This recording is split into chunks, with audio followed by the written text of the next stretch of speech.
I never thought I'd be one of those guys telling a story like this. I used to hear about infidelity and think, that sucks. Glad it's not me. But here I am. My name's Rick. I'm 41. I've been married to my wife, Andrea, for 12 years. We've got one kid, our son, Tyler. He's 10. Loves soccer, hates broccoli.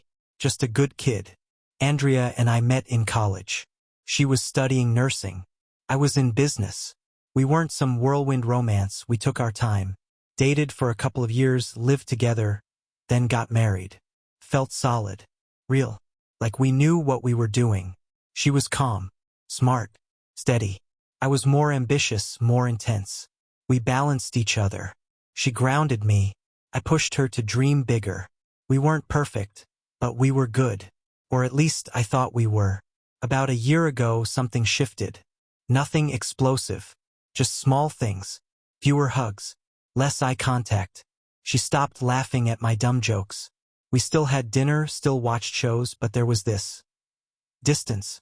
I chalked it up to stress. She'd recently started working at a new clinic. New schedule, new coworkers, longer shifts. I tried to be supportive. Took over more with Tyler. Cooked more often. Tried to give her space. But she wasn't just tired. She was absent. It's hard to explain. Like, she was there but not really. Her phone became her shadow. Always near. Always face down. I noticed one night that she had started dressing differently for work. A little more makeup.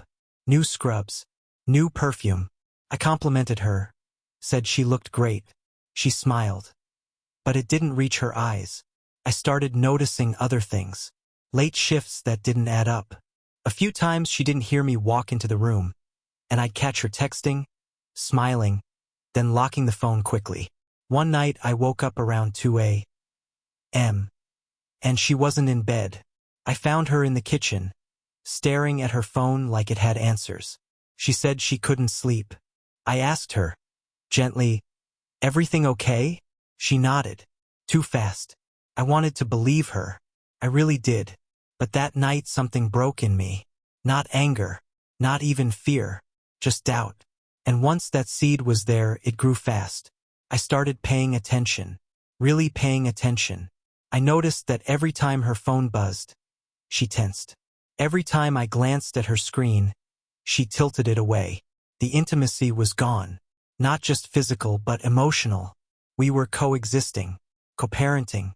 Not loving. I asked her a couple of times if everything was okay between us. She'd say yes, of course, just tired. Work was stressful. Hormones. Whatever. Always a reason. But never the truth. I didn't snoop. Not at first. I wanted to respect her privacy. But the feeling kept gnawing at me.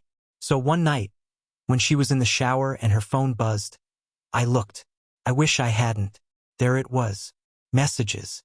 From someone saved as M. Compliments. Heart emojis. I miss you. Last night was incredible. And her replies. Flirty. Loving. Familiar. Too familiar. My chest tightened. I took screenshots. Sent them to myself. Then put the phone down and went to the bathroom. I stared at myself in the mirror for a long time. I didn't feel rage. Not yet. Just emptiness. I waited a day. Maybe I wanted to see if she'd confess.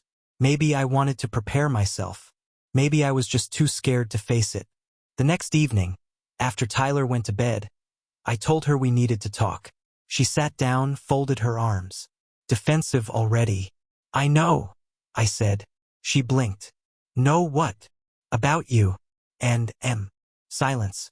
Then denial. Then tears. Then the truth. He was a doctor at her clinic. Divorced. Charming. Said all the right things. It started with messages. Turned into lunches. Then nights. Then hotel rooms. She said it didn't mean anything. That she still loved me. But love doesn't look like that. I asked her why. She said she felt invisible. Like I didn't see her anymore. Maybe she was right. Maybe I got comfortable. Maybe I stopped trying. But I never betrayed her. I didn't yell. I didn't beg. I just stood up. Said I needed time. And space. She cried. Tried to stop me. But I left. And I'm still gone. In the weeks that followed, everything was blurry. I stayed at a friend's place. Tried to stay normal for Tyler when I picked him up on weekends. He'd ask where Mom was. I didn't know what to say. Andrea kept reaching out. Said she was sorry. Said she'd end it. Begged to talk. I agreed to meet. Neutral place. Coffee shop. She looked tired. Broken. She said she missed our life. That she'd made the biggest mistake of her life. I asked if it was really over with him. She hesitated. That was my answer. I walked out. 6 months later, we're still separated. I filed for divorce last week. Tyler's doing okay. Kids are stronger than we think. I'm in therapy, trying to heal. Some nights I miss her. The old her. The one who used to dance in the kitchen. Who held my hand under the table at restaurants. But I don't miss wondering. I don't miss the silence. The lies. I've got peace now. It's quiet. Lonely sometimes. But honest. And I'll take honest over broken any day. Some weekends I take Tyler hiking. Just the two of us. We pack sandwiches, bring a little speaker, and play 80s rock on the trail like it's a tradition we always had. He laughs a lot more now. Talks more. Asks bigger questions. Do you still love Mom? He asked once. I didn't lie. I don't know, I said. But I'll always care about her. He nodded like he understood something deeper than a 10-year-old should. Other times, when he's asleep in the backseat, I just drive. No destination. Just a man trying to find a version of himself that doesn't feel like a ghost. A friend of mine, Marcus, invited me to join his bowling league. Sounds small, right? But that one night a week, it started giving me something to look forward to. We joke. We trash talk. We don't talk about pain. And that's the break I didn't know I needed. Marcus went through something similar years back. He told me one night, you can either let it define you or refine you. And that stuck. Andrea still messages me occasionally. Birthdays. Holidays. She sent a photo of Tyler holding a handmade card on Father's Day. I thanked her. But we don't talk beyond that. She moved out of our old house. Said she couldn't stay there. Too many memories. I get it. I haven't driven by that block in months. Sometimes I think about what would have happened if I never looked at her phone. If I chose to stay in the dark. Maybe we'd still be together. Playing pretend. Dying quietly. But then I think of Tyler's smile when we're hiking. Or my own sleep that no longer feels like drowning. One night I opened a journal. First time in years. Just scribbled thoughts. Nothing poetic. Just real. I survived. I wrote.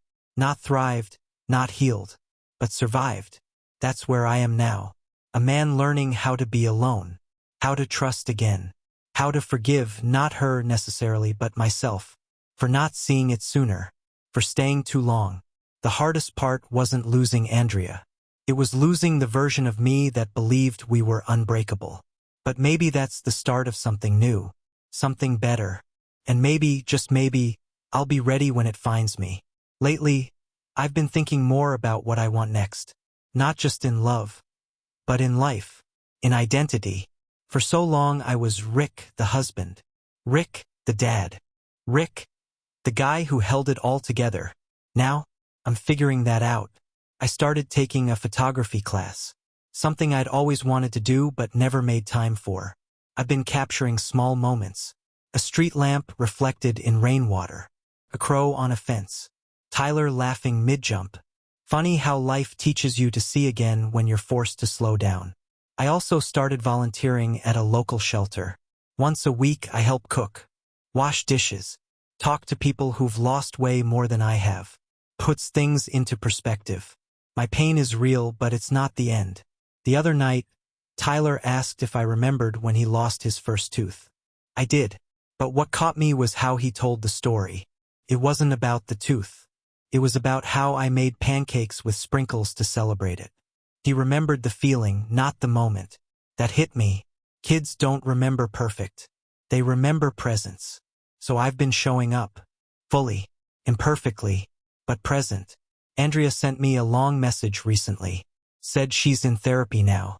That she's working on herself. She didn't ask for anything. Just wanted me to know. I read it twice. then put down the phone and didn't reply. Because some chapters don't need closure. They just need to end. I still have moments.